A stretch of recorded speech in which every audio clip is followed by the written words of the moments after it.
La Bible en un an, le 16 janvier, le livre de la Genèse, chapitre 32, verset 23, au chapitre 34, verset 31, le livre des Psaumes, chapitre 14, versets 1 à 7, le livre des Proverbes, chapitre 3, versets 9 et 10, l'évangile de Marc, chapitre 10, versets 32 à 53. Le livre de la Genèse, chapitre 32. Il se leva la même nuit, prit ses 2 femmes, ses 2 servantes et ses 11 enfants, et passa le gué du Jabbok. Il les prit, leur fit passer le torrent, et le fit passer à tout ce qui lui appartenait. Jacob resta seul. C'est alors qu'un homme lutta avec lui jusqu'au lever de l'aurore. Voyant qu'il n'était pas vainqueur contre lui, cet homme le frappa à l'emboîture de la hanche. Celle-ci se déboîta pendant qu'il luttait avec lui. Il dit « Laisse-moi partir, car l'aurore se lève. » Jacob répondit « Je ne te laisserai pas partir avant que tu ne m'aies béni. » Il lui demanda « Quel est ton nom? » Il répondit « Jacob. » Il ajouta « Ton nom ne sera plus Jacob, mais tu seras appelé Israël, car tu as lutté avec Dieu et avec des hommes, et tu as été vainqueur. » Jacob lui demanda « Révèle-moi donc ton nom. » Il répondit « Pourquoi demandes-tu mon nom? » Et il le bénit là. Jacob appela cet endroit Peniel, car, dit-il, j'ai vu Dieu face à face, et ma vie a été sauvée.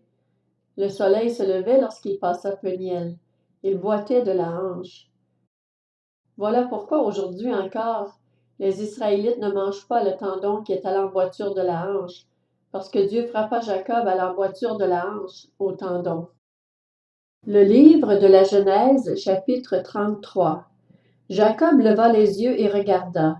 Il constata qu'Ésaü arrivait avec 400 hommes. Il répartit les enfants entre Léa, Rachel et les 2 servantes. Il plaça en tête les servantes avec leurs enfants, puis Léa avec ses enfants, enfin Rachel avec Joseph. Lui-même passa devant eux, et il se prosterna à terre 7 fois, jusqu'à ce qu'il soit près de son frère.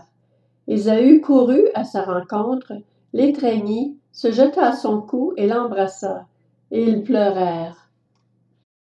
Ésaü leva les yeux, vit les femmes et les enfants et demanda « Qui sont ceux-là pour toi? » Jacob répondit « Ce sont les enfants que Dieu a accordés à ton serviteur. » Les servantes s'approchèrent, elles et leurs enfants, et se prosternèrent. Léa et ses enfants s'approchèrent aussi et se prosternèrent. Ensuite, Joseph et Rachel s'approchèrent et se prosternèrent.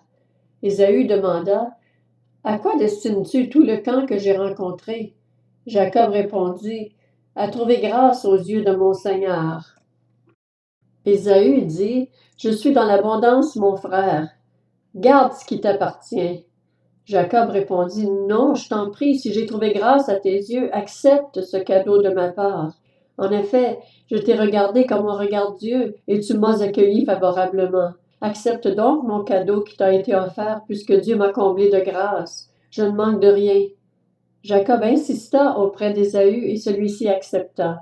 Ésaü dit « Partons, mettons-nous en route. Je marcherai devant toi. » Jacob lui répondit « Mon Seigneur sait que les enfants sont fragiles et que j'ai des brebis et des vaches qui allaitent. Si l'on forçait leur marche un seul jour, tout le troupeau mourrait. Que mon Seigneur prenne les devants sur son serviteur. De mon côté, je suivrai lentement au pas du troupeau qui me précédera et au pas des enfants, jusqu'à ce que j'arrive chez mon Seigneur à Séhir. » Ésaü dit « Je veux au moins laisser une partie de mes hommes avec toi. » Jacob répondit « Pourquoi cela? Je veux seulement trouver grâce aux yeux de mon Seigneur. » Le même jour, Ésaü reprit le chemin de Séhir.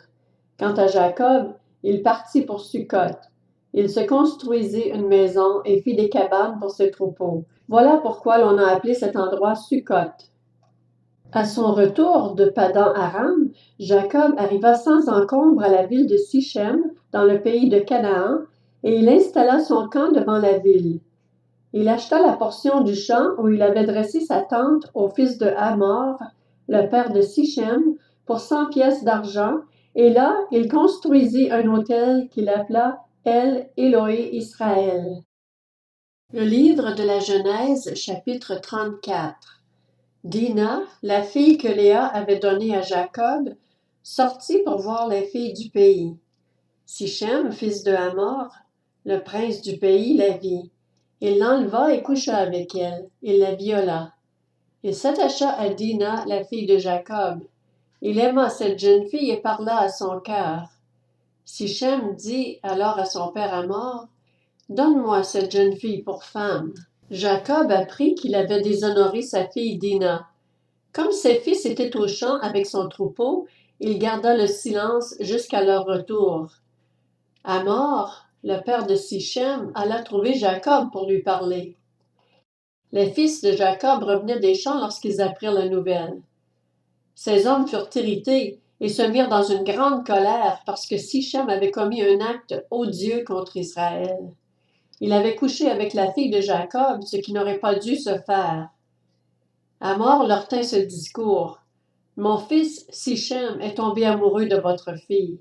Donnez-la lui pour femme, je vous en prie. Alliez-vous par mariage avec nous. Vous nous donnerez vos filles et vous prendrez les nôtres pour vous. Vous habiterez avec nous et le pays sera à votre disposition. Restez pour y faire du commerce et y acquérir des propriétés. » Sichem dit au père et aux frères de Dina, « Si seulement je trouve grâce à vos yeux, je donnerai ce que vous me direz. Réclamez-moi une forte dot et beaucoup de cadeaux, et je donnerai ce que vous me direz, mais accordez-moi la jeune fille pour femme. » Les fils de Jacob répondirent en parlant avec ruse à Sichem et à son père Hamor, parce que Sichem avait déshonoré leur sœur Dina. Ils leur dirent, « Donner notre sœur à un homme incirconcis, c'est quelque chose que nous ne pouvons pas faire. Ce serait une honte pour nous. Nous ne donnerons notre accord qu'à la condition que vous deveniez pareil à nous et que tout homme parmi vous soit circoncis. Alors nous vous donnerons nos filles et nous prendrons les vôtres pour nous, nous habiterons avec vous et nous formerons un seul peuple. En revanche, si vous ne voulez pas nous écouter et vous faire circoncire, nous prendrons notre fille et partirons. » Hamor et son fils Sichem approuvèrent ces paroles.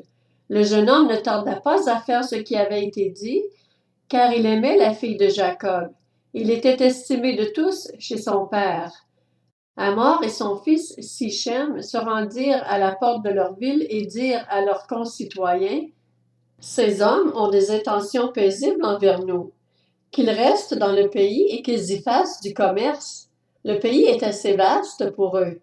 Nous prendrons leurs filles pour femmes et nous leur donnerons nos filles. Cependant, ces hommes ne seront d'accord d'habiter avec nous pour former un seul peuple qu'à la condition que tout homme parmi nous soit circoncis, tout comme ils sont eux-mêmes circoncis. Leurs troupeaux, leurs biens et tout leur bétail ne nous appartiendront-ils pas? Acceptons seulement leurs conditions pour qu'ils restent avec nous. » Tous ceux qui étaient venus à la porte de la ville écoutèrent Hamor et son fils Sichem. Tous les hommes se firent circoncire, tous ceux qui étaient venus à la porte de la ville. 3 jours plus tard, alors qu'ils étaient souffrants, Siméon et Lévi, 2 fils de Jacob, frères de Dina, prirent chacun leur épée, surprirent la ville qui se croyait en sécurité et tuèrent tous les hommes. Ils passèrent aussi, au fil de l'épée, Hamor et son fils Sichem. Ils enlevèrent Dina de la maison de Sichem et sortirent. Les fils de Jacob se jetèrent sur les morts et pillèrent la ville parce qu'on avait déshonoré leur sœur. Ils prirent leurs troupeaux, leurs bœufs et leurs ânes, ce qui était dans la ville et ce qui était dans les champs. Ils emmenèrent en guise de butin toute leur richesse, leurs enfants et leurs femmes, ainsi que tout ce qui se trouvait dans les maisons. Jacob dit alors à Siméon et à Lévi, « Vous me troublez en provoquant le dégoût des habitants du pays, des Cananéens et des Phéréziens envers moi. Je n'ai qu'un petit nombre d'hommes. Ils se rassembleront contre moi, me frapperont et je serai détruit avec ma famille. » Ils répondirent, « Peut-on traiter notre sœur comme une prostituée? » Le livre des Psaumes, chapitre 14. Au chef de cœur de David. Le fou dit dans son cœur, il n'y a pas de Dieu. Ils se sont corrompus, ils ont commis des actions abominables. Il n'y en a aucun qui fasse le bien. Du haut du ciel, l'Éternel observe les hommes pour voir s'il y en a un qui est intelligent, qui cherche Dieu. Tous se sont éloignés. Ensemble, ils se sont pervertis. Il n'y en a aucun qui fasse le bien, pas même un seul. Tous ceux qui commettent l'injustice n'ont-ils aucune connaissance? Ils dévorent mon peuple, ils le prennent pour nourriture. Ils ne font pas appel à l'Éternel. C'est alors qu'ils trembleront d'épouvante, car Dieu est au milieu des justes. Vous bafouez l'espoir du malheureux? Sachez que l'Éternel est son refuge. Oh, qui accordera depuis Sion la délivrance à Israël? Quand l'Éternel rétablira son peuple, Jacob sera dans l'allégresse, Israël se réjouira. Le livre des Proverbes, chapitre 3. Honore l'Éternel avec tes biens et avec les premiers de tous tes produits. Alors tes greniers seront abondamment remplis et tes cuves déborderont de vin nouveau.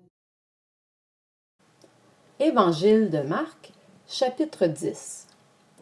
Ils étaient en chemin pour monter à Jérusalem, et Jésus allait devant eux. Les disciples étaient effrayés, et ceux qui le suivaient étaient dans la crainte. Jésus prit de nouveau les 12 avec lui et commença à leur dire ce qui devait lui arriver. Nous montons à Jérusalem, et le Fils de l'homme sera livré aux chefs des prêtres et aux spécialistes de la loi.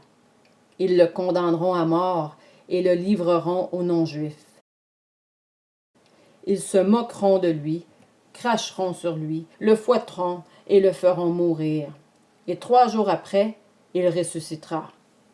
Jacques et Jean, les fils de Zébédée, s'approchèrent de Jésus et lui dirent « Maître, nous voudrions que tu fasses pour nous ce que nous te demanderons. » Il leur dit « Que voulez-vous que je fasse pour vous? »« Accorde-nous, lui dirent-ils, d'être assis l'un à ta droite et l'autre à ta gauche quand tu seras dans ta gloire. » Jésus leur répondit « Vous ne savez pas ce que vous demandez. Pouvez-vous boire la coupe que je vais boire ou être baptisé du baptême dont je vais être baptisé? » « Nous le pouvons, dirent-ils. Jésus leur répondit « Vous boirez en effet la coupe que je vais boire, et vous serez baptisés du baptême dont je vais être baptisé. Mais quant à être assis à ma droite ou à ma gauche, cela ne dépend pas de moi, et ne sera donné qu'à ceux pour qui cela est préparé. » Après avoir entendu cela, les 10 autres commencèrent à s'indigner contre Jacques et Jean. Jésus les appela et leur dit « Vous savez que ceux que l'on considère comme les chefs des nations dominent sur elles et que leurs grands les tiennent sous leur pouvoir. Ce n'est pas le cas au milieu de vous. Mais si quelqu'un veut être grand parmi vous, il sera votre serviteur. Et si quelqu'un veut être le premier parmi vous, qu'il soit l'esclave de tous. En effet, le Fils de l'homme est venu non pour être servi, mais pour servir et donner sa vie en rançon pour beaucoup. » Ils arrivèrent à Jéricho. Lorsque Jésus sortit de la ville avec ses disciples et une assez grande foule, Bartimée, le fils aveugle de Timée, était assis en train de mendier au bord du chemin. Il entendit que c'était Jésus de Nazareth et se mit à crier « Fils de David, Jésus, aie pitié de moi !» Beaucoup le reprenaient pour le faire taire, mais il criait beaucoup plus fort « Fils de David, aie pitié de moi !»